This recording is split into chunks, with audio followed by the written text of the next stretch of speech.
તો ગુજરાતમાં હજુ પણ નથી મળવાની માવઠાના પ્રહારથી કોઈ પણ જાતની રાહત. માર્ચના અંતિમ અઠવાડિયામાં પણ વરસશે આકાશી આફત. હવામાન નિષ્ણાત અંબાલાલ પટેલે કરી છે આગાહી. સતત આવતા રહેશે પશ્ચિમી વિક્ષેપો. 25 થી 28 માર્ચ આસપાસ રહેશે વાદળછાયું વાતાવરણ.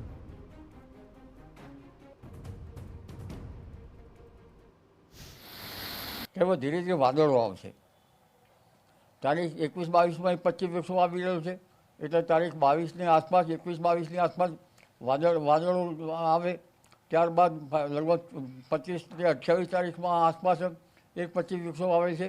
એટલે આ અરસામાં પણ વાદળો આવવાની શક્યતા રહે ક્યાંક ક્યાંક. ત્યારબાદ 28મી માર્ચથી પણ 28 માર્ચ બાદ પણ એક 25 વિક્ષેપ આવી રહેલ છે. એપ્રિલ મહિનામાં શરૂ થઈ શકે છે પ્રી મોન્સૂન એક્ટિવિટી. હવામાન નિષ્ણાત અંબાલાલ પટેલનું અનુમાન સામે આવ્યું છે. મધ્ય એપ્રિલથી શરૂ થઈ શકે છે પ્રી મોન્સૂનની એક્ટિવિટી. અખાત્રીજ આસપાસ વરસાદ પડવાની શક્યતાઓ છે.